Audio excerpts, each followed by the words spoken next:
What's going on? This is Coach Marcus Pro Fan Talk.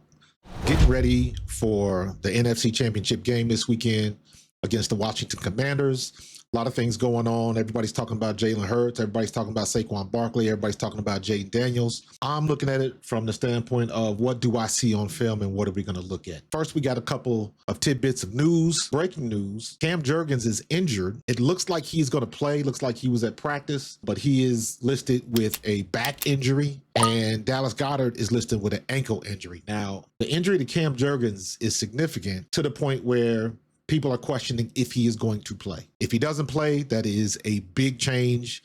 I mean, that changes a lot, especially if not for nothing, just talking about the situation is of not being able to snap the ball to the quarterback in gun, especially if you haven't done it in a while. Just another opportunity for bad things to happen. They are going to have whoever the backup is. I'm sure they've been practicing. Are they going to move Landon Dickerson to center? Because Landon Dickerson played center in college for 2 years. He's used to it, but he hasn't done it all year. You know what I mean? Can he just get in there and just, make things happen? And on top of that, he's calling the defense. He's got to call out the blitz and things of that nature. So that's a huge deal if Cam Jurgens is not going to play. We got to have a solid backup. And then are they going to move Tyler Steen to left guard? And then put somebody at right guard? Like, what are they going to do with the situation? So that's a domino effect of things that can happen that can affect our run game. So that's very important. I was watching Mina Kimes today, and she had some very interesting points and just kind of wanted to riff off of that a little bit. Check this out. We're going to listen to this first one. This is, I forget what our partner is, but he's talking about Jalen Hurts' ability to pass the ball with the Eagles offense. So check this out. Still running the ball. Like the Eagles have shown you for years, for a long, long time, that they prefer to be extremely run heavy with Jalen Hurts in the game. They do that on third and longs. They do that in 2-minute drills. They do that in 4-minute drills down the fourth quarter. Like the Eagles, with Jalen Hurts as their quarterback, under Shane Steichen, under Brian Johnson, under Kellen Moore, for the entire time Nick Sirianni's been working with this guy, do not give him as much of a volume passing game, as many opportunities to throw the ball in as many of complex concepts with full field reads, with downfield routes. They just have never given him as large of a menu as you would expect for a playoff quarterback. The one thing about that is, and number one, he's right. But the one thing you got to take into consideration is that any other quarterback that you want to compare him to, other than Lamar Jackson, Josh Allen, and think of any other running quarterback. And the running part is the key. You take any of those quarterbacks, Jalen Hurts included, and you take the RPO and his ability to run within the offense. If you take those out of the equations and give those back to pass plays, anything like that, he's going to have a lot more passes than runs. So you got to take that in consideration. He's not wrong, but stats don't lie, but they do deceive a little bit. So that's the situation, just because the type of quarterback that Jalen Hurts is and others, those options where he can run the ball, if you take those away and make those pass plays, those stats would look a lot different. Here's the next thing with Mina Kimes, and she brings up a good point about A.J. Brown. A.J. Brown, I think, has had like 2, maybe 3 catches the last couple of games, which Saquon is picking up that slack in spades. So it's hard to really argue about that, but don't get it twisted. We have got to get A.J. involved. This is Mina's comments about that. I mean, a couple notes on the Commanders. Like they really struggle. I mean, there's a lot of things. In breaking routes, slants, posts, crossers, digs, allowing the third most EPA per play in football. So I know AJ Brown, we think about the go balls, but there will be opportunities for Hurts to hit him. There you go. On slants, crossers, and I think that's going to be sort of a key, I guess, catalyst for whether or not this passing attack looks better than it has the last couple of weeks. That's it in a nutshell.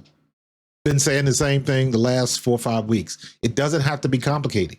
You don't have to throw the ball 30, 40 yards downfield. You don't have to do that. Take what they give you.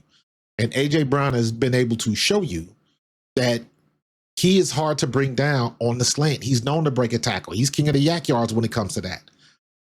So he's had a couple of splash plays from 5-yard routes where he breaks a tackle, goes up the middle, and turns it into a 20-yard gain.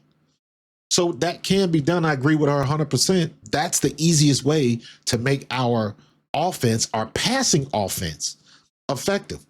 get rid of the ball quick. And I've been saying that all week anyways. Kellen Moore has got to come up with a game plan where Jalen Hurts can get rid of the ball quick. So he doesn't have to be back there on that knee, whatever that situation is. But to me, that's just smart football. Get rid of the ball quick. Because at some point in time, they're going to try to bring folks up in the box. And Washington is going to gamble with 8 men in the box and a single high safety. If they do gamble like that, we have to be in a situation where we can take advantage of it. We got to have somebody going one-on-one to the outside, and you got to have a complementary route on the other side that will attack that safety. Because if the safety goes one side to the other to support, you got an open zone mid to deep. Now, the problem with that is, are we going to have our pass protection to the point where we're going to have enough time? Most likely, they're going to be bringing blitz and twists. They're going to look at the LA game and look at the success of Jared Verse and what they did with the delay blitz and the stunts and things of that nature. They're going to look at all of those sacks that they got. How can we do the same thing? Guaranteed that's going to happen. And the Eagles' offensive line, Jeff Stoutland better have them boys ready. That is why it's so important if Cam Jurgens is in the game. If he's not in the game, that changes a lot of things. Whoever's backing them up, whether it's Dickerson or whoever else, can they pick up the stuff? And they haven't been playing that position all year. That's something that we have to keep a look at. This last point by Mina Kimes is going to lead me into our film study. They're bad against all kinds of runs. One thing I mentioned in the last round, because it felt relevant to the Lions and proved to be so, they cannot stop outside zone. Runs outside the tackles, really big problem. Say that again, but louder. Did you hear what she said?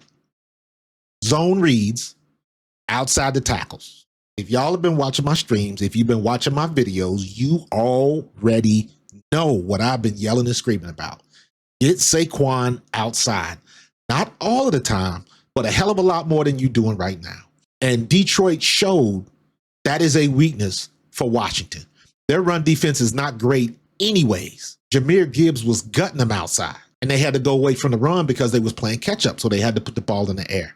And you saw how that ended up. Outside zone reads. That should be the bread and butter this week on our offense. I'm expecting Mekhi Becton to have a hell of a day because he has to make up for the way he played against LA. That's the formula right there.